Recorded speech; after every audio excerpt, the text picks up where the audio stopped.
BNP এবং অঙ্গ সংগঠনের বিভিন্ন পর্যায়ের নেতৃত্ব হযরত শাহজালাল রহমতুল্লাহ আলাইহির মাজারের সমবেত বাংলাদেশের প্রত্যন্ত অঞ্চল থেকে আসা মুসল্লিয়ান এবং সিলেটের বিএনপি পরিবারের সর্বস্তরের নেতৃত্ব। আপনারা জানেন যে আমাদের সিলেট মহানগর বিএনপির সাবেক যুগ্ম আহ্বায়ক, স্বেচ্ছাসেবক দল কেন্দ্রীয় সংসদের সাবেক সহসভাপতি জনাব ফরহাদ চৌধুরী শামীম ভাই সহ আমাদের সিলেট মহানগরের 40 জন নেতৃবৃন্দ বিগত সিটি কর্পোরেশন নির্বাচনে অংশগ্রহণ করার কারণে সংগঠন থেকে বহিষ্কার হয়েছিলেন। ওনাদের আবেদনের প্রেক্ষিতে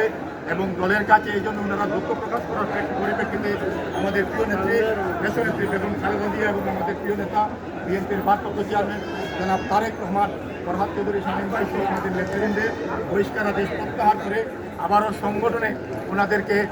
কাজ করার সুযোগ দেওয়ার জন্য আজকে মহান আল্লাহ তাআলার দরবারে ফরহাদ চৌধুরী শামীম ভাই সহ ওনার সহকর্মী যারা বহিষ্কারাদেশ